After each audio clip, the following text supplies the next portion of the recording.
Sí, aplaudan. Aplaudan al Brain Film Fest.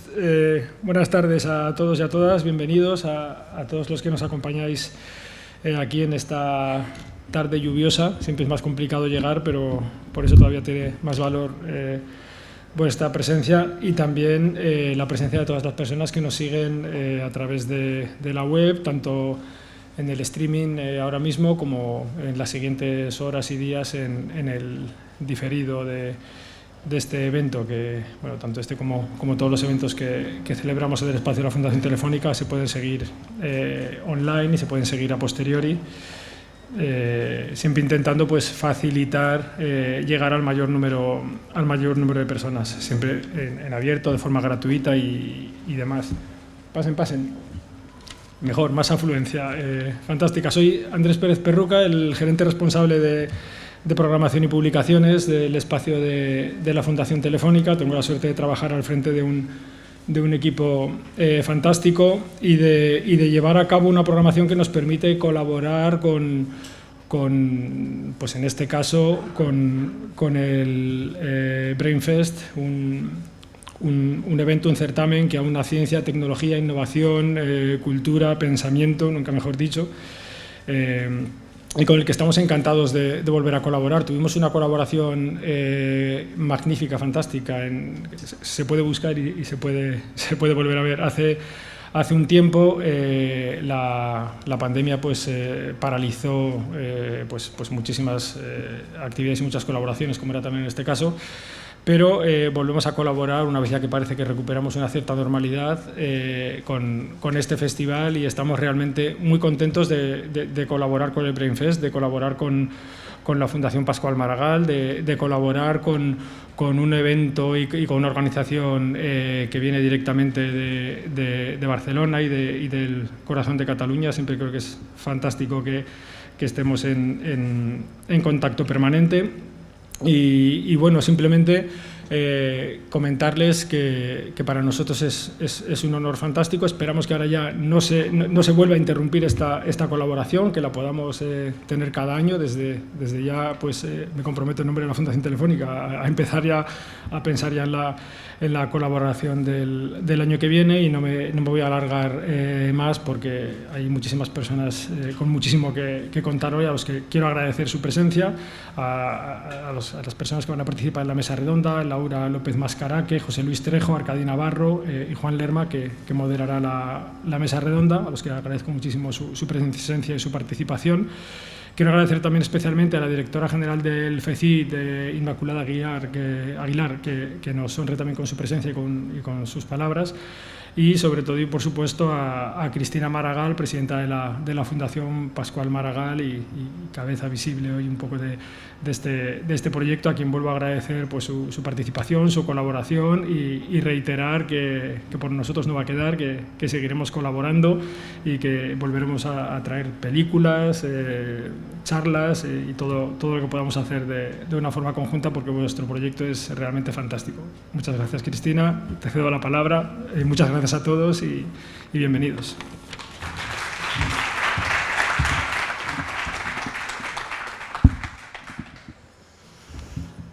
Buenas tardes, muchas gracias, Andrés, por tus palabras y por acogernos de nuevo en Fundación Telefónica e invitarnos a volver. Desde luego que volveremos.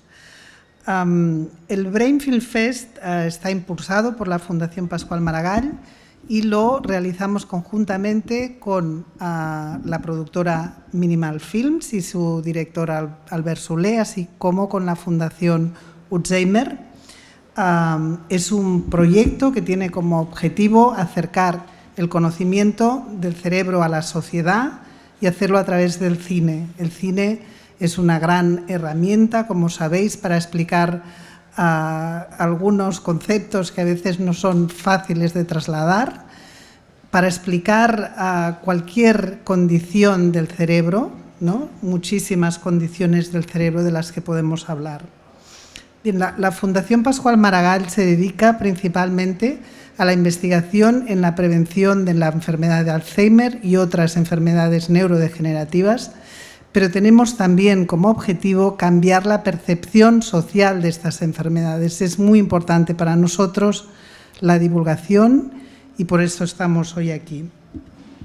Quiero dar las gracias a la FECIT, representada hoy por Ima, por el apoyo que nos ha dado este año con el proyecto del Brain Film Fest. Esto nos ha permitido ampliar las actividades, ha sido un gran año.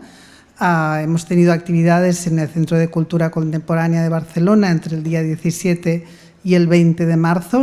Hemos estrenado diversas películas, hemos tenido 13 largometrajes, 18 cortometrajes a concurso y debates interesantísimos este año, muchos de ellos enfocados en temáticas de ciencia y tecnología, gracias a la colaboración de FECIT. Algunos de estos son, por ejemplo, In Silico, que podremos ver dentro de un momento, I Am Human, The Origins of Music, Picture a Scientist, un documental imprescindible. También lo podéis ver todo esto en Filmin todavía y en streaming. Bien, en streaming los debates. Todos estos documentales, algunos largometrajes de ficción también, han ido acompañados de debates con grandes ponentes este año y se han tratado muchísimas temáticas en relación al cerebro. Bien, con todo mi agradecimiento, doy las gracias a Fundación Telefónica y en particular a Ima, que pasará a darnos unas palabras también.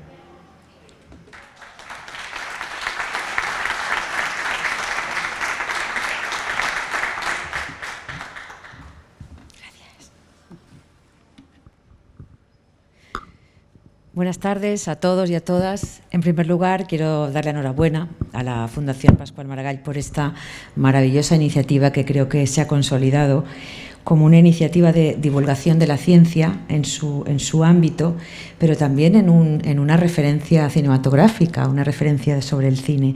También a la Fundación Telefónica, como no, por organizar y por dejarnos este espacio. Yo creo que un festival de cine es siempre una oportunidad para viajar por la historia de la ciencia, porque de hecho la cinematografía, como otras técnicas, se desarrolló con una intención científica y técnica. Luego se convirtió en un espacio para la creación cultural y para contar historias. Algo que no resultaría extraño en un contexto como en el que nos encontramos ahora. O podríamos preguntarnos, ¿las telecomunicaciones no empezaron como una necesidad técnica que hoy nos brinda todo tipo de productos, de cultura y de entretenimiento? Brain Film Festival 2022 es para nosotros especial por varios motivos. Primero, porque es una iniciativa que apuesta por el binomio arte y ciencia, que en este caso concreto cine y ciencia. Y en la Fundación Española de Ciencia y Tecnología, que tengo el honor y el placer de dirigir, también apostamos fuertemente por esta relación o esta interrelación entre ciencia, arte y tecnología. Pues la intersección de todos estos ámbitos yo creo que constituye un campo de conocimiento en sí y también de acción para poder explicar la complejidad de los retos y del mundo del siglo XXI, como es el caso del objeto de la Fundación Pascual Maragall. No existen demasiados espacios ni ocasiones de reflexión comunes en los que estos conocimientos se puedan encontrar, el lenguaje del cine y, en este caso, los temas científicos relacionados con las neurociencias. Por eso queremos fomentar este diálogo entre científicos, creadores, artistas, intelectuales, ya que estamos convencidos que esta intersección entre ciencias y artes mejora o puede colaborar, ¿no?, a la innovación, a la creatividad, a la transferencia del conocimiento y, lo que es más importante, al pensamiento crítico. El segundo motivo por el que creo que el Brain Film Festival es importante es porque trata de un proyecto que hemos financiado a través de nuestra convocatoria de ayudas al fomento de la cultura científica, tecnológica y innovación. Esta es una convocatoria que supone un mecanismo con los que cuenta FECIT para fortalecer y profesionalizar el sistema de divulgación. El tercer motivo se debe a que el Brain Film Fest está impulsado por la Fundación Pascual Maragall, con la que tenemos una estrecha colaboración desde hace ya años y además es uno de los miembros del Consejo de Fundaciones por la Ciencia de FECIT, también la Fundación Telefónica lo es. Un consejo que está formado por más de 60 fundaciones que tienen un interés común, que tenemos un interés común, que es impulsar la ciencia desde cualquiera de los ámbitos posibles, investigación, desde la cultura, desde la divulgación, la educación. Y el cuarto motivo por el que creo que este festival es muy importante, y probablemente es el motivo más importante, es porque gracias a esta iniciativa sobre ciencia y cine se acerca a la sociedad temas relevantes, muy relevantes, y además de gran actualidad e impacto social, relacionados en este caso con el cerebro, sus sorprendentes capacidades, sus enfermedades y su consecuente impacto en el bienestar de todos nosotros y de todas nosotras, arrojando luz, ¿no?, para poder comprender más sobre las soluciones, las curas, los avances en la investigación. Personalmente, y además en estos tiempos de guerra en Ucrania, me vais a dejar que hable de otra cosa.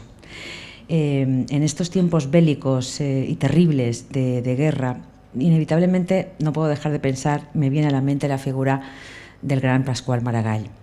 Yo tengo que hablar de esto, lo siento, Cristina, voy a salirme del guión, pero la verdad es que en estos tiempos no dejo de recordar el gesto tan profundamente generoso y comprometido de un alcalde de Barcelona en medio de la gloriosa momento para una ciudad que era los Juegos Olímpicos. Pues Pascual Maragall pensó en Sarajevo, en la ciudad que había sido arrasada con una guerra terrible, y la convirtió en un distrito más de Barcelona en el marco de los Juegos Olímpicos. Y la verdad es que esto siempre me ha emocionado y es un momento que me apetecía recordar. Bueno, agradecer a todas las personas que nos acompañáis hoy, vuestro interés y vuestras ganas de compartir y aprender, ¿no?, de lo que hoy vamos a tratar aquí. Espero que disfrutéis del documental y, por supuesto, del debate que habrá a continuación. Muchas gracias.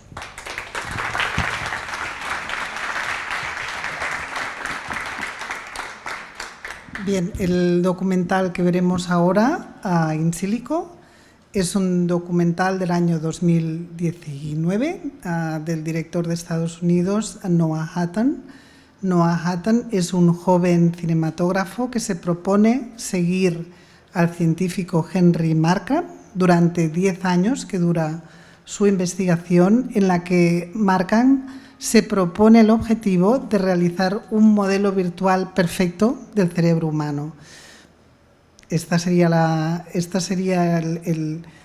la hipótesis de partida de este documental. Evidentemente, en estos 10 años van ocurriendo determinadas cosas que cambian el rumbo de esta investigación, y es un gran documental para entender cómo está la investigación del cerebro en este momento, con qué dificultades se encuentran los neurocientíficos para llegar a comprender el cerebro y, en general, con qué dificultades se encuentran los científicos para llevar a cabo sus investigaciones. Creo que os será muy interesante y recomiendo muchísimo que os quedéis al debate con estos ponentes de lujo y moderado por Juan Lerma, que tiene tantos cargos que hemos convenido que no los voy a decir todos, director del Centro Internacional de Neurociencia Cajal y profesor CSIC, además de muchísimas otras cosas. Bien, que disfruten del documental. Gracias.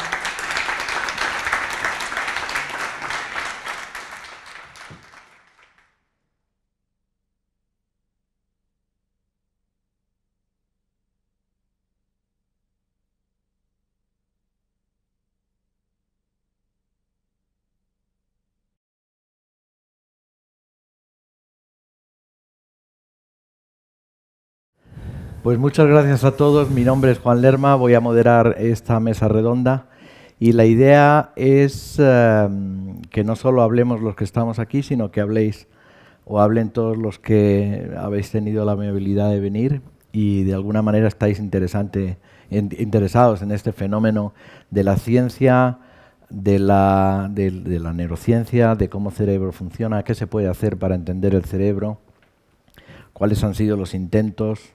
Y tenemos hoy aquí a 3 colegas que nos van a ilustrar de alguna manera también con lo que ellos piensan.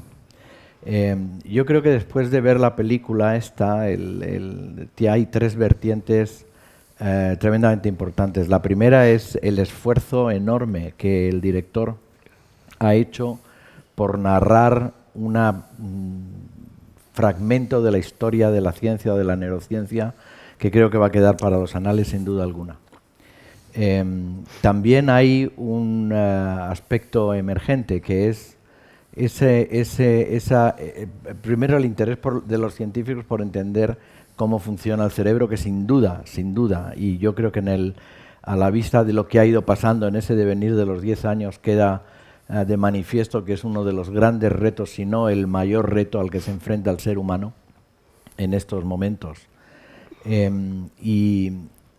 Y en tercer lugar, se plantea la pregunta, que está implícita también en algunos aspectos del documental, si acaso simular el cerebro, y más que simular el cerebro, que probablemente sí, simular la actividad cerebral y su emergencia, que finalmente es la conciencia o la consciencia, va a ser posible o no, ¿no? Ahí se ha hablado mucho del ruido. Este ruido es una cosa real. Los que hacemos experimentos, cuando estudiamos la transmisión sináptica, encontramos ese ruido, pero ese ruido es fundamental para que el sistema nervioso funcione. Y es fundamental para que podamos aprender. Y es fundamental para que podamos recuperar nuestros recuerdos. Entonces el concepto este de Ian Segep, que decía que bueno, pues le añadimos el ruido, no, es que ese ruido tiene un sentido, es que ese ruido tiene una razón, y lo que pasa es que no sabemos ni qué razón tiene, ni qué sentido tiene, ni siquiera tenemos idea de cómo se genera, pero no sabemos por qué, ni no sabemos cuándo se va a generar, y como es ruido, es impredecible. Así que esa es una de las grandes dificultades en simular precisamente el cerebro. Bien, pues vamos con... yo no voy a hablar mucho hoy, pero les quiero presentar a José Luis Trejo. José Luis es investigador científico, neurocientífico, lleva una serie de años trabajando, tratando de estudiar y de entender esta cosa que Obama decía que tenemos entre las orejas. Y además es un gran aficionado al cine. Y entonces, en primer lugar, bueno, después tenemos a Laura López Mascaraque, que también es investigadora científica en el Instituto Cajal y que también, como todos nosotros, está tratando de entender esta cosa tan compleja que es el cerebro. No he dicho que José Luis, todos tienen cargos de responsabilidad y tienen experiencias de gestión y de comunicación de la ciencia. Por ejemplo, José Luis es presidente del Consejo Europeo del Cerebro, y Laura... Español. El Consejo Europeo, sí, el Consejo Español, Consejo de Europa, no sé cómo se dice. He dicho europeo. Cerebro. Has dicho Consejo Europeo del Cerebro. ¿Ves? Me traiciona el cerebro, efectivamente, porque yo soy vicepresidente del Consejo Europeo, claro. Bien, del Consejo Español del Cerebro. Laura es presidenta de la Red Olfativa Española y tiene mucha experiencia en justo este sistema, en saber cómo somos capaces de oler. Y en tercer lugar, Arcadi Navarro es genetista, es profesor de genética en la Universidad Pompeu Fabra en Barcelona y además dirige el Beta Center, ¿no? El Beta Brain, el exacto nombre no me lo sé, pero es el... Lo hicimos tan complicado como pudimos. Todo el mundo lo conoce como el Beta Center, que es un centro que fundó la Fundación Maragall y que tiene un objetivo muchísimo más concreto que el Human Brain Project, que es tratar de detectar marcadores que nos permitan averiguar quién va a desarrollar la enfermedad de Alzheimer mucho más pronto de lo que se conoce ahora. Entonces empezamos con José Luis. Yo le quería hacer una pregunta a él para que nos ilustre, aprovechando su conocimiento del cine y el cine en la ciencia o la ciencia en el cine, es que nos cuentes algo sobre el empeño de este hombre, ¿no? Del director que ha hecho a mí me parece fantástico documental y en qué está ahora, ¿no? Bueno, gracias Juan por tu presentación, y aprovecho para agradecer a todos los organizadores habernos dado la oportunidad de discutir de este documental. Este documental, bueno, ya habéis visto cuál es su genealogía, de dónde sale, de dónde surge. Noah Hatton es un tipo muy interesante al que yo sigo hace tiempo. Fundamentalmente está interesado en hacer tanto cortos como largos de ciencia ficción. Lo que pasa es que, bueno, con 25 años o no sé cuántos años tenía, se embarcó empezó en este proyecto que le gustaba por su background en neurociencia y bueno, lo ha seguido hasta ahora. Pero realmente la historia que puedes contar desde el punto de vista profesional, sobre todo de Noah Hutton, que como mucha gente sabrá es hijo de Timothy Hutton y Debra Winger, pues es de cortos y largos de ciencia ficción. Y es interesante ver esto porque hay una impronta de Noah Hutton en toda su filmografía, jugando mucho con los tempos, con los silencios, con las pausas marcadas de música, y todo eso lo podemos ver aquí. Es verdad que yo creo que la mejor obra que tiene hasta ahora es del año 2021, me decías que era lo que estaba haciendo. Básicamente lo que está haciendo es esperando a ver si le dan premios por su último largo de ficción, de ciencia ficción, se llama Lapsis, y este Lapsis tiene muchos parones, giros argumentales, y también tiene personajes hasta cierto punto simplificados para vender una historia. Yo todas esas cosas las veo en este documental. Personajes un poco simplificados, giros argumentales, parones, todo. No será por lo que él se refiere a Henry Markram, ¿no? No. De simplificado no tiene nada. Pero muchos de los entrevistados sí. Y se ve esa impronta, ¿no? Yo creo que él ha puesto esa manera que tiene de hacer cine y de hacer documentales al servicio de la historia que quería contar. Una historia que quería contar que se generó de una manera, y como él bien dice en una entrevista con Anne Wiener en el año 2021 acerca de esta película, el guión cambió 3 veces. La primera era un guión que obviamente no podía estar escrito porque se iba a desarrollar en 10 años, pero estaban escritas las líneas maestras. Empezábamos con el TED Talk, vamos viendo los experimentos y al final tenemos un modelo. La cosa cambió drásticamente, dice en esa entrevista, con la Open Letter. Con la Open Letter él se empezó a dar cuenta de que algo no iba conforme en el guión previamente establecido. Y la cosa cambió radicalmente cuando Henry empezó a enfadarse con él, porque le consideraba que estaba tergiversando un poco la historia. Y de hecho, al final nos informan de que Henry Markram está haciendo su propio documental, que él ha declarado a los medios que es para contrarrestar in silico. Y cuando le preguntan a Noah Hutton que qué piensa de eso, dice que bueno, que eso es lo que hay, que es la vida, y que evidentemente él no tiene nada que decir, que lo verá con entusiasmo y que ya veremos lo que cuentan. Gracias. Yo a esto quería añadir algo porque yo fui uno de los que firmó la carta abierta, de uno de los primeros que firmó la carta abierta. Y sencillamente la firmé porque, como muchos, nos sentimos engañados, cosa que se pone de manifiesto también en la película esta, ¿no? Nos sentimos engañados porque alguien lo dice, creíamos que era un proyecto neurocientífico y resultó ser un proyecto tecnológico. Y ahí es donde surgió el gran problema, ¿no? Y el problema de Henry es que no solo se enfada con él, se enfadó con todo el mundo. Y creo que el error que cometió serio es de no admitir las críticas. En fin, no es mi interpretación, es una interpretación común. Ha habido cartas en la revista Nature, ¿no?, donde decían es desilusionante que este hombre no se dé cuenta de los errores que ha cometido y los trate de reparar. En fin, bueno, no vamos a hacer, pero efectivamente no solo se enfadó con él, que probablemente se enfadó, yo creo que no está enfadado con él, se enfadó con los demás más que con él. Laura, tú que tienes mucha experiencia en el sistema olfativo, claro, el sistema olfativo es un sistema, y ahora seguro que Laura no está de acuerdo conmigo, relativamente simple, va a decir que no, porque no lo es, la verdad. No. Pero sí que tiene una función muy determinada, ¿no?, que es hacernos percibir ondas que se codifican en el cerebro en forma de olores. He de decir que la generación de modelos es, y ha sido y seguirá siendo tremendamente válida a la hora de entender mecanismos biológicos complejos.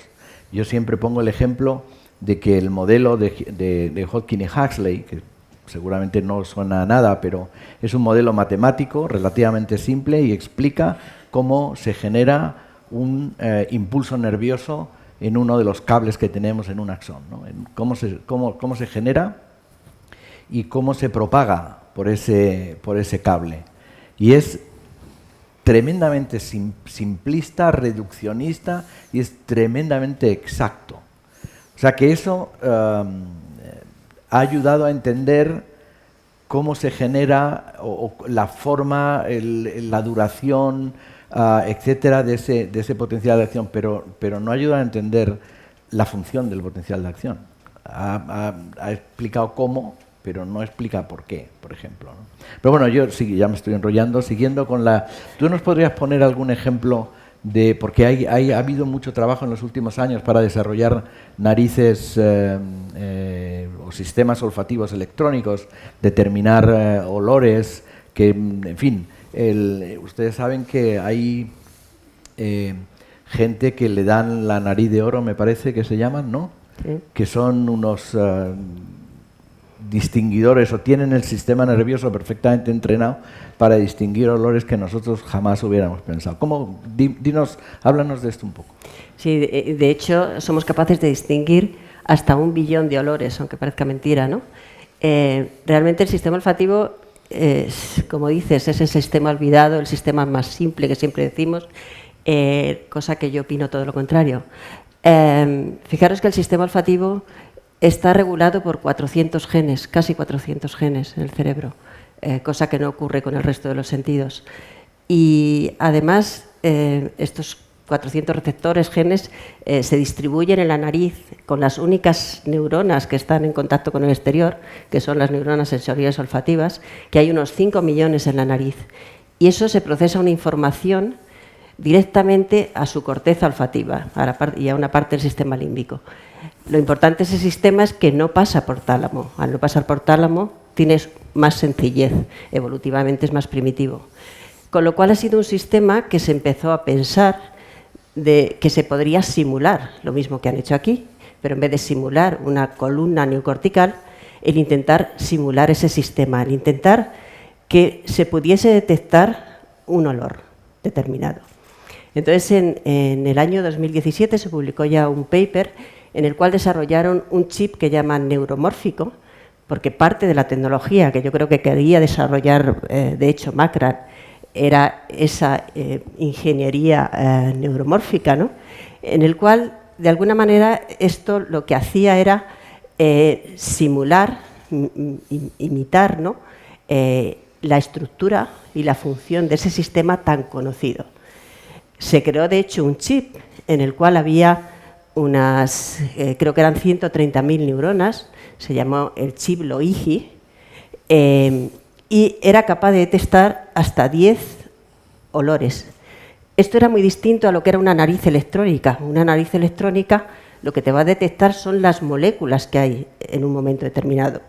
No te iba a detectar ese aroma. Este chip ya podía detectar ese aroma determinado. Era la primera, yo creo que es de las primeras formas, ¿no?, de hacer una simulación del cerebro humano. A partir de este chip se generó uno en el año 2019, que tenía ya unió a 2 chips Loihi, lo cual tenía ya 260.000 neuronas artificiales, y los cuales podían llegar a conseguir leer braille e incluso detectar el tacto en piel que no artificial, ¿no? Que eso era algo importante, el tacto, tener en cuenta que es algo que tenemos en todo el cuerpo. Parece que tampoco le damos importancia, pero tiene mucha, ¿no? Y a partir de ahí se ha generado ya en el 2020 un chip neuromórfico ya formado por casi 100.000 neuronas, los cuales ya dicen que puede llegar a formar un organismo, un cerebro pequeño, ¿no? O sea, de un mamífero, como no me acuerdo qué era ahora mismo, ¿no?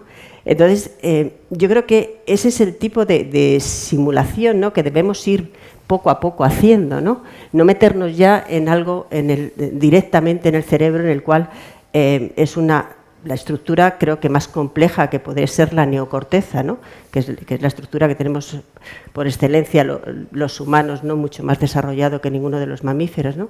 Y de ahí, si partimos de otros sistemas que tengan un órgano sensorial acoplado, y del órgano sensorial nosotros podamos ir viendo cuál es la funcionalidad, sería mucho más fácil. De todas maneras, yo también alabo a Makran, ¿no? Todo lo que hizo, en principio el Blue Brain, luego el Human Brain Project, ¿no? Porque de alguna manera puso la neurociencia en órbita, ¿no? A todos los niveles, ¿no? Y de alguna manera empezamos a soltar dinero, ¿no? Que es lo importante para poder investigar. El dinero que tenemos realmente es muy poco para lo que queremos hacer. Si queremos desarrollar estos chips, que por ejemplo el primero fue desarrollado por Intel, por los laboratorios de Intel, posteriormente se puso Google Lab, es decir, empresas que tienen muchísimo dinero para hacer estos desarrollos, que no tenemos científicos, pero que sí lo que estamos dando es la base para ello, ¿no? O sea que yo creo que a partir de ahí esto está en marcha, ¿no? De alguna manera. Yo creo que esto tiene mucho futuro. No, sí, desde luego. De hecho, uno de los productos del Human Brain Project, a pesar de lo que decía Makran, que lo que decía es que no, tenemos que conocer cuáles son los elementos mínimos que nos lleven a simular el cerebro. Y yo creo que eso es un error de concepción. Lo que tenemos que conocer son los elementos. Ni mínimos ni puñetas, los elementos. Porque si no, no lo vamos a poder hacer. ¿Y qué es lo que ha generado el Human Brain Project? Atlas. Y es más, ha generado atlas de unas zonas del cerebro a una determinada resolución y ahora están intentando generar otro atlas, lo mismo pero un poco con mayor resolución. Es decir, que eso contradice el producto del propio proyecto de Makran, contradice, digamos, el concepto de Makran a mi modo de ver. Bien, Arkady, en fin, tú que diriges un centro que tiene unos objetivos específicos y que tiene, obviamente, mucho que ver con la patología neurodegenerativa, ¿no? Con las patologías neurodegenerativas. A ti, en tu opinión, aquí hay dos aspectos. Uno, ¿qué piensas de estos grandes proyectos? Súper, a mi modo de ver, bien financiados. Aunque a los científicos nunca vamos a decir que está algo bien financiado. Siempre tiene problemas y siempre tiene poco dinero. Pero a mí me parece, en fin, generosamente financiado, para 10 años, obviamente, para más no, con unos objetivos tan globales, tan ambiciosos, cuando uno baja a la realidad, ¿no?, de ver a un paciente con síntomas o con pocos síntomas, o en ese intento de saber si una persona va a desarrollar, antes de que tenga síntomas, va a desarrollar la enfermedad para poder retrasarla o tratarla. En fin, con esos objetivos tan, digamos, enfocados, comparados con estos grandes proyectos megalómanos y, por otra parte, con la dificultad de un proyecto financiado por una fundación particular, una fundación privada, que eso también, obviamente, es un reto. En fin, ¿qué nos puedes decir un poco de estas cosas? La realidad aquí, el suelo, contra el blue, ¿no? No sé si brain. El contexto hay que darlo primero, hay que entender, tenemos que entender. Nosotros, los cuatro que estamos aquí, que trabajamos en cosas de ciencia, lo tenemos claro. Y ahora cuando salgamos nos lo comentaremos. Pero al final, más allá de lo que ha dicho él, que tenía un tono de broma, al final, para que la ciencia funcione, tienen que pasar un par de cosas. La primera es que hay que atraer a personas con talento, personas brillantes, y darles recursos y libertad. Y la segunda, vinculada con la primera, es que sí que uno puede predecir en un proyecto tecnológico lo que pasará dentro de 10, 15 años. De hecho, debe predecir en un proyecto tecnológico qué es lo que pasará. Pero en un proyecto científico no. Porque esta gente que requiere recursos y que tiene que tener talento, necesita libertad, precisamente porque la ciencia va cambiando. En el documental se ve perfectamente, Juan lo ha comentado, los objetivos cambian, el resultado final, útil seguramente, tener atlas, es porque la ciencia que se planeaba hacer, seguramente no estábamos preparados para hacerla. Hay infinidad de ejemplos. Cuando Darwin publica una teoría sobre la evolución, sobre cómo funciona el mundo vivo, lo hace después de que hayan pasado muchísimas generaciones de naturalistas describiendo especies y, de hecho, generando catálogos, generando atlas, después de que él mismo haya pasado una parte de su vida describiendo. Y a nadie se le ocurre decir, bueno, pues los objetivos los obtendremos en 10 años porque sabemos que esto funciona así.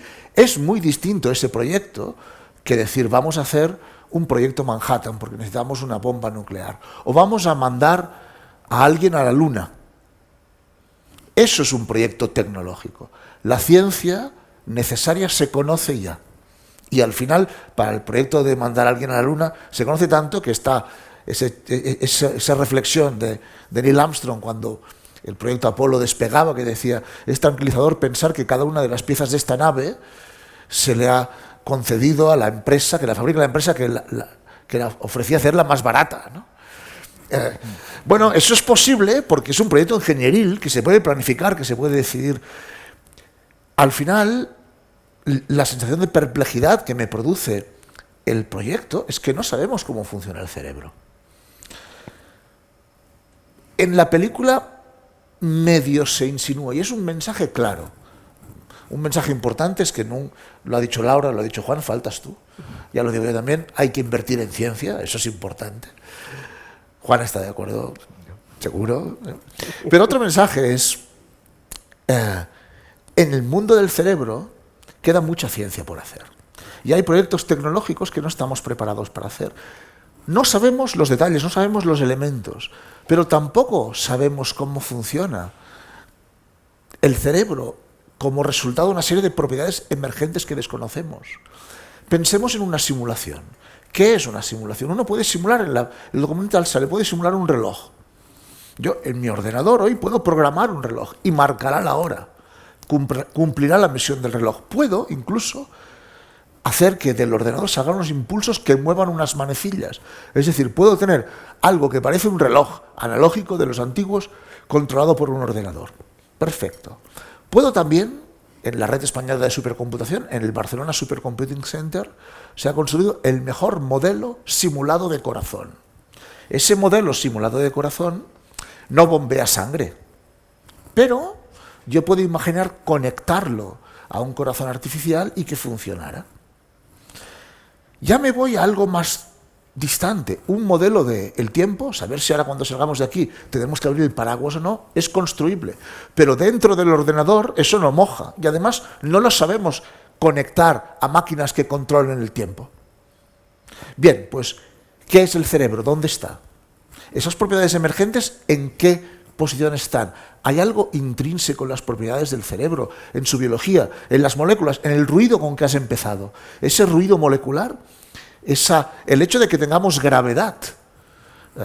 Vengo de un congreso en el que contaban cosas divertidas, como por ejemplo que un factor de riesgo para el Alzheimer es ser astronauta, porque la no gravedad impide que funcione. Cierro el paréntesis, es interesante. No sabemos si el cerebro es un algoritmo reproducible.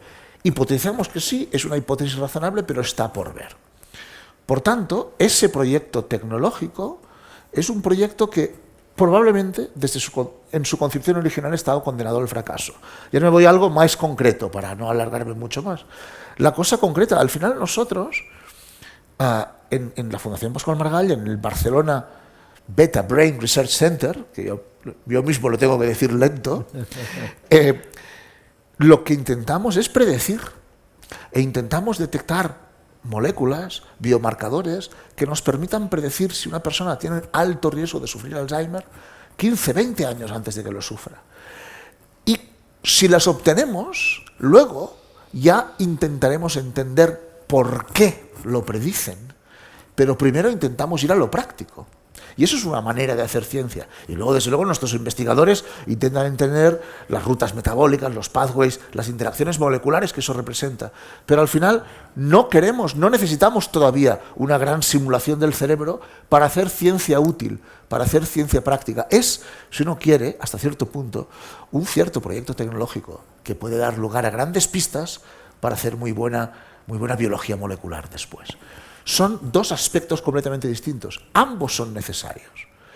Quizá el proyecto de Makram era necesario para poner para cuestiones sociológicas, para poner la neurociencia de moda, para cuestiones científicas, para poder tener atlas, incluso para cuestiones culturales, para que alguien como Noah Hutton hiciera un muy buen documental. Pero si nos fijamos en los resultados, como tú has dicho, y con esto acabo ya, no son los que el científico, seguramente de manera honrada, pretendía, han sido otros, porque la ciencia siempre es así, impredecible. Exacto. La ciencia es impredecible y, como me dijo mi director de tesis, la ciencia es 20% inspiración y 80% transpiración. Así que hay que trabajar día a día porque la ciencia no se hace sola. José Luis quería añadir algo. Claro, yo no quiero ser el único que no pida dinero. Para ampliar lo que estás diciendo, y una vez que has marcado la diferencia entre un proyecto tecnológico y un proyecto científico, vamos a poner lo difícil que puede llegar a ser un proyecto tecnológico para poner en valor lo que es lo difícil que es el científico. Se calcula, puede ser más acertado o no, pero se calcula que la capacidad de computación del cerebro humano está en exaescala, ¿no? Ahora todos estamos familiarizados con los megas y los gigas y ya nos compramos discos duros de teras, ¿no? Lo siguiente es el peta. Y la siguiente orden de magnitud es el hexa, 10 elevado a 18.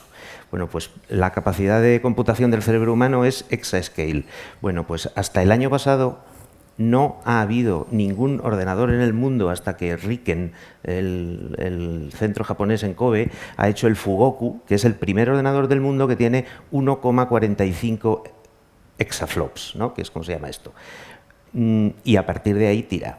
Esto es a pesar de que alguien había predicho 15 años antes que entre el 2012 y el 2016 existiría el primer supercomputador con capacidad de un exaflop. Y entre el 2012 y el 2016 hubo una especie de techo que no ha sido superado hasta recientemente. O sea, un poco lo que estamos viendo aquí, pero en un proyecto tecnológico. Y sorprendentemente el cuello de botella con el que se ha encontrado es la disipación de energía. Aquello debe generar una cantidad de calor que es incompatible con el funcionamiento diario, ¿no? Pero si a eso le ponemos la biología de por medio, pues queda claro lo que tú has dicho. ¿Y eso cómo se soluciona? Con más dinero. Bien dicho. De hecho, la Unión Europea está abriendo ahora, con gran impulso también por parte del Gobierno de España y de otros, 4 grandes centros de supercomputación exascala, por fin. Uno de ellos en España, en Barcelona, otro en Finlandia, en Alemania, Italia, en fin, etc. Estos centros van a tener por primera vez ordenadores con la potencia de cada uno de nuestros cerebros. Con lo cual esto ya uno piensa que a lo mejor no es solo la potencia, es cómo está organizado. Tiene que haber algo más ahí. Y quizás sea algo que tenga que ver con la biología. Y en cuanto a la inversión, imagínensela, cientos y cientos de millones de euros. De manera que si ya estamos todos de acuerdo, es un gran mensaje. En eso sí estamos de acuerdo, pero tiene que ver con la biología sin duda alguna, porque el cerebro consume lo que una bombilla de 20 vatios. Efectivamente. Así que menudo milagro, ¿no? Sí. Para que funcione este centro de supercomputación en Barcelona, ha habido que crear una estación eléctrica que da permanentemente la misma potencia eléctrica que usa el Santiago Bernabéu en una noche oscura cuando hay partido de fútbol. Cada segundo de cada día hay que dar esa potencia, una microestación. Esto no es como un plato de lentejas. No, por eso, bueno, tenemos que aprender de la biología y obviamente la tecnología tiene que aprender de la biología. En fin, es una cuestión compleja y por eso tenemos que saber los elementos que hacen esa biología posible. O sea, Laura ha hablado de 400 genes que controlan el sistema olfativo. Bueno, pues hay como 200 genes que se han detectado que tienen problemas, por ejemplo, en autismo o en esquizofrenia. 200, ni más ni menos.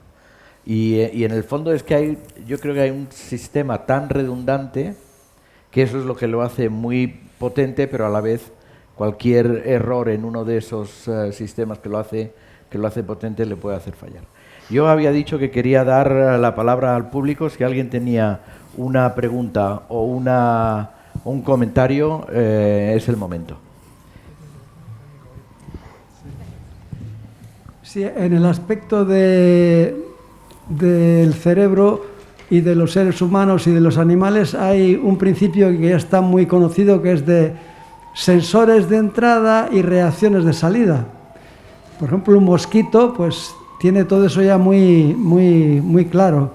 Pero yo quería saber si los neurocientíficos saben cómo funciona la memoria, que es el paso previo al conocimiento y al discernir sobre los asuntos que saben. Bueno, es una pregunta clave. Yo creo que hace, me parece, 10 años, Science, la revista Science, ponía 10 preguntas claves para contestar. Y una de ellas era cómo se genera la memoria, ¿no? Creo que no está contestada la pregunta. Tenemos piezas, tenemos conocimiento, tenemos a nivel molecular cómo eso se puede generar, pero a nivel general de cómo se almacena la memoria, ni siquiera dónde están los recuerdos almacenados, está ahora mismo claro. Sin atreverme a ser Macron, yo diría que en los próximos 10 años... ya que tú lo dices, ya lo digo yo. Si quiere tener una idea de los últimos pensamientos sobre eso, léase el último libro de Juan. El último y el segundo. El segundo libro, que salió hace muy poco y tiene... ¿me dejas que recomiende tu libro? Me da una vergüenza horrible. Lo siento, no está pactado. Pero no solamente la memoria es clave para nuestra conciencia, nuestro sentido del yo. Yo soy yo porque recuerdo y porque he olvidado, como decía Borges, algunas cosas que me pasaron de pequeño. No recuerdo el título de tu libro, Juan, porque... Se llama El cerebro y las enfermedades del alma. Sí. Gran libro, yo empecé estos días. Muchas gracias. Perdón. Muchas gracias. Pues lamentablemente no sabemos cómo se forma la memoria. Y, por ejemplo, es fundamental saber cómo se forma la memoria, cuáles son los mecanismos con los que somos capaces de almacenar información y cómo recabar esa información, por ejemplo, para tener una idea de qué hacer, por ejemplo, en la enfermedad de Alzheimer. Si no sabemos dónde están almacenados los recuerdos, si no sabemos cómo están codificados, etcétera, difícilmente vamos a poder recuperar la memoria en una enfermedad de Alzheimer. Y si me permites, Juan, yo quiero decir una cosa, que la importancia de las diferencias en la simulación de cómo se comporta el cerebro y cómo es el cerebro son fundamentales. Porque si yo acabo simulando lo que hace un cerebro, seré capaz de introducirle, pensemos en un robot, que es el ejemplo más claro, acabaremos sabiendo hacer capaz a un robot de reírse de un chiste, pero seguiremos sin saber qué es lo que hay dentro de su cabeza. Y a lo mejor es que no nos importa si lo que queremos hacer es un robot. Pero si lo que queremos es curar enfermedades humanas, no me interesa que el robot se ría de un chiste porque sí, de cualquier manera, sino saber por qué me río yo. Bueno, yo no, pero vamos, quiero decir, las enfermedades neurodegenerativas quiero decir, la simulación tiene dos vertientes, lo que decías del reloj y lo del tiempo, ¿no? Sí, es completamente de acuerdo. La memoria es fundamental, no sabemos cómo funciona, de hecho sabemos muy poco, nos queda mucho por aprender, pero esa diferencia es básica, porque de hecho podríamos decir que de memoria hasta cierto punto ya sabemos simularla, todos tenemos aquí unos teléfonos que tienen memoria y tienen fotografías, tienen de todo, vídeos, lo que haga falta, pero no es la manera en que lo hace el cerebro. Y si no sabemos la manera en que lo hace el cerebro, difícilmente podremos reparar, por ejemplo, pérdidas de memoria. Exacto. Sí, perdona. Ahí. Quería hacer una pregunta, me parece concreta. Yo he escuchado, como he vuelto a escuchar ahora, que ya se puede predecir si una persona va a llegar a desarrollar Alzheimer. Entonces, yo recuerdo que cuando oí esto, se lo pregunté a mi médico de general y me dijo que serán cosas que salían en la tele. Que no, sí, porque a mí en lo personal, pues por mi madre, por su hermana, hay Alzheimer. Entonces yo se lo pregunté, pues para saber a dónde se tenía que dirigir uno. Entonces esa es mi pregunta. Ahora mismo se puede saber, es decir, se puede predecir si alguien va a desarrollar Alzheimer y a quién habría que acudir para hacer ese tipo de pruebas o cómo. Primero, si esto es verdad. Es verdad. Pero es un resultado científico. Es decir, nosotros y otros investigadores, en estudios clínicos controlados, hemos sido capaces de detectar, por ejemplo, biomarcadores en sangre muy asequibles que sustituyen a las grandes metodologías clásicas de predicción de riesgo, que son un PET, una tomografía de emisión de positrones, o un análisis del líquido cefalorraquídeo tomado por una punción lumbar. Eso existe, es real, pero es un resultado científico. No está protocolizado para ser llevado a la salud pública. Hoy en día no es posible dirigirse a alguien que lo haga, porque todos los proyectos que hay que trabajar en esto son estudios científicos con unos criterios muy claros de reclutamiento, de personal, etc. Lo que estamos trabajando nosotros y muchos otros grupos en el mundo, muy duramente, es para hacer esto algo práctico, cuantificado, sistemático, que pueda ser como un tratamiento con un prospecto y que pueda llegar a los sistemas de salud tan pronto como sea posible. Por tanto, ha salido en la tele porque es real, pero aún no podemos ofrecerlo a la salud pública porque queda mucho trabajo por hacer. Y por tanto, para seguir coherentes el mensaje, hace falta mucho más dinero. Sí, de todas maneras, en fin, a lo mejor habría que aclarar que hay dos tipos de enfermedad de Alzheimer. Hay una enfermedad familiar, un Alzheimer familiar que es fácilmente predecible. Pero la mayoría de la enfermedad, la mayor parte de los enfermos de Alzheimer se llama Alzheimer esporádico y no se sabe cuál es la causa, ¿no? Esto es así. De hecho, el Alzheimer familiar, que será como un 1% de los casos, es un Alzheimer que ya se puede predecir hoy en día con una sencilla prueba genética, claro, que se hace de manera sistemática. Si a usted no se lo han ofrecido, seguramente sea porque el caso que hubo en su familia no es de ese caso esa pequeña fracción tan claramente heredable. Gracias, Juan, porque eso es importante. Adelante. No sé si me oís. Vale, ahora me oís. Lo primero, muchas gracias por haber asistido a esta conferencia tan maravillosa. Y mi pregunta va un poco relacionada con lo de esa señora, porque en mi caso, por parte materna, son 5 hermanas y las 5 con Alzheimer. Mi madre es la única ya que queda viva, pero la primera hermana empezó muy joven, con 52 años. Mi madre ahora tiene 85 y ya está en un nivel de Alzheimer como súper terminal, le debe quedar poquito. Y claro, al ser toda la familia completa materna la que lo ha padecido, todas las hermanas, mi pregunta es, ¿qué tanto por ciento tengo yo como hija de heredarlo? Porque, claro, yo pienso que tengo muchas posibilidades, porque ya son todas, es toda la familia. Entonces, me debo de hacer, yo tengo ya 55, me debo de hacer ya alguna prueba, no sé, tengo miedo. Y era esto, gracias. Le contesto claro. con más detalle luego en privado si quiere, pero sí, sucede a veces que en familias en que hay algún caso de estos muy claramente heredables, del 1%, que suelen ser casos tempranos, que debutan a partir de alrededor de los 50. Estos casos así, hoy en día, como son mutaciones en unos genes muy concretos, en la proteína precursora del amiloide, en las presenilinas, y esto es mirable. En algunas de estas familias a veces sucede también que hay otros casos que debutan más tarde, que no son porque esa hermana, ese hermano no ha compartido esa mutación, son casos que aparecen a partir de los 70, de los 65, 80 a veces. Y hay esa mezcla que nos puede dar una cierta preocupación. Pero luego yo le doy una dirección de un colega de Madrid que le podrá orientar en este sentido. Adelante, estamos llegando al final, ya nos hemos pasado un poco el tiempo. Hay una cosa que el cerebro soporta mal, que es la hipoglucemia. Buenas tardes, muchas gracias, ha sido muy interesante. Quería preguntar más bien por lo que dijeron al final de la película, y es sobre la conciencia, y también sobre los estudios que se están haciendo, o que a mí me parece que finalmente en el NIH y cosas así están contemplando la meditación u otras cosas alternativas como para no sé si decir calmar el cerebro o estudiar de otra manera el cerebro. O sea, esas dos cosas, digamos. Una, porque al final de la película como que nombran la conciencia y creo que ahora se están haciendo experimentos o estudios, digamos.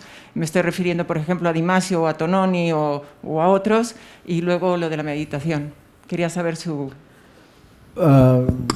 Bueno, obviamente la conciencia es un estado cerebral, es una función cerebral y es justamente lo que uno trata de entender, cómo el cerebro genera la conciencia, ¿no? Cómo somos conscientes de nosotros mismos y cómo podemos generar incluso pensamientos abstractos, etcétera, etcétera.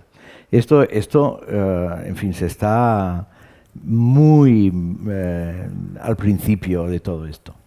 Respecto a la meditación, pues no lo sé. Yo sé que ha habido estudios hechos con lamas meditando y les han mirado el cerebro con la actividad cerebral con resonancia magnética funcional y no sé si han sacado algo en claro. Es decir, son estados cerebrales y ya está. Pues es como cuando uno dice, no estoy pensando en nada, está pensando en cosas. El cerebro está siempre funcionando y tiene un circuito que está siempre, que se llama circuito traducido al español, circuito por defecto, circuito neuronal por defecto, está siempre funcionando, ¿no?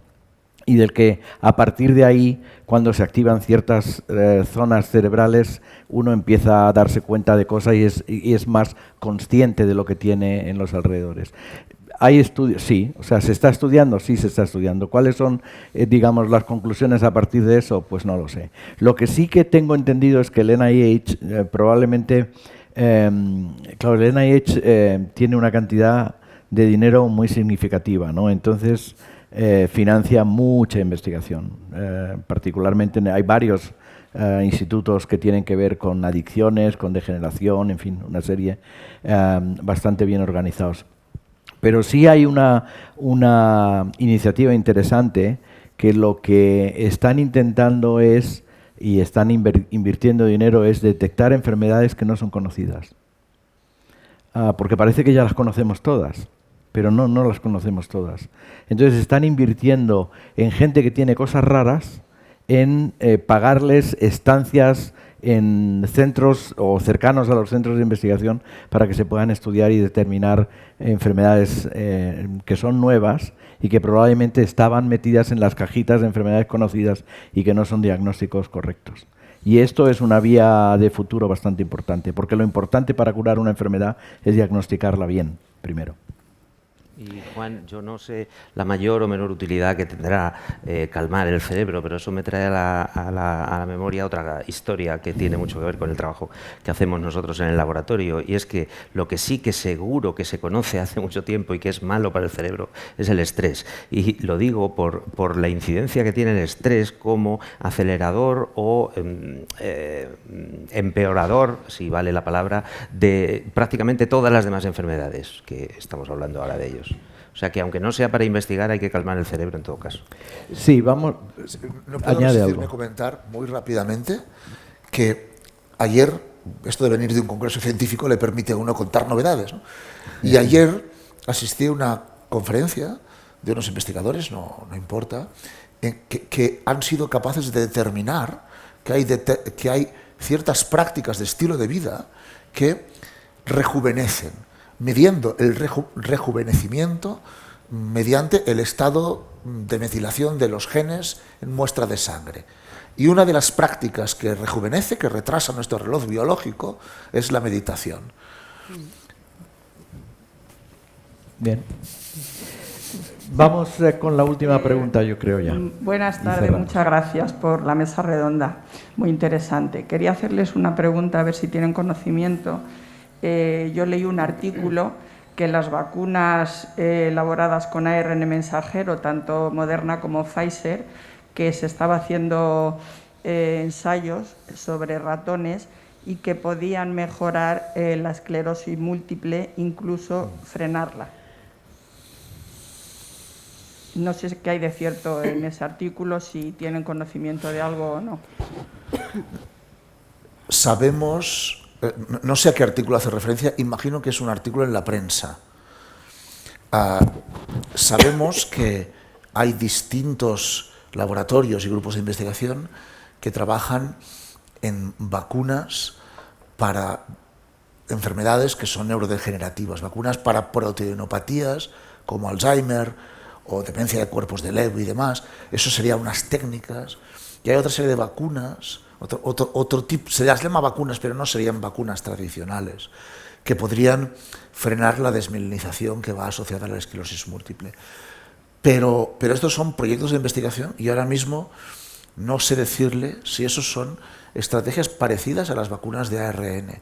Quizás sí, porque tiene una cierta lógica que mandando un pedazo de ARN a una célula que le hace producir unas determinadas proteínas en mayor medida de lo que se producen sin ese componente, pueda modificarse el avance de la esclerosis múltiple. Es una hipótesis que me suena razonable. No es una locura, pero desconozco si alguien lo está haciendo o no. No sé si mis colegas... No, yo no lo conozco, pero vamos, tiene sentido dentro de lo que se da en llamar terapia génica, ¿no? O sea, que tiene sentido, pero yo esto no lo conozco. Pero no es una vacuna. Las vacunas de RNA que se han puesto, de ARN que se han puesto de moda ahora y con el asunto del COVID y que han sido tremendamente exitosas, se basan en introducir no la proteína, sino el RNA del virus que hace generar dentro de la célula una proteína y al final se consigue ¿cómo se dice? De la espiga, de hecho, la proteína. Sí, del spike, de la proteína spike, pero vamos, que consigues la respuesta inmune, ¿no? Esto sería diferente, probablemente lo que sería es una posibilidad de introducir un RNA que codifique una proteína que hace falta, pero que le sirve a la célula para que funcionar correctamente, o incluso un RNA que impida que una proteína que se está sintetizando en exceso se haga. De manera que eso son estrategias de terapia génica que a partir de ahora yo creo que las estoy absolutamente seguro, no voy a dar cifras de años, pero van a estar en la clínica fácilmente, ¿no?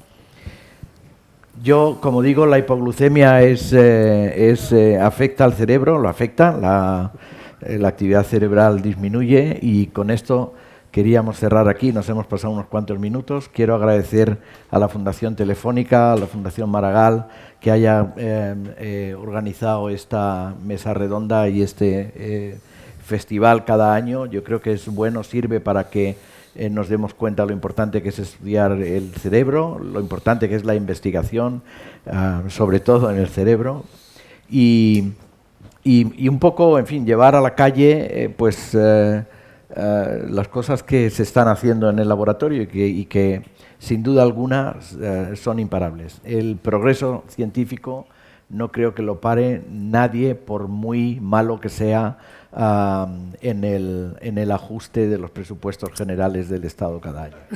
Así que con esto les agradezco su participación y su asistencia y les deseo lo mejor del mundo para el resto de sus vidas. Gracias.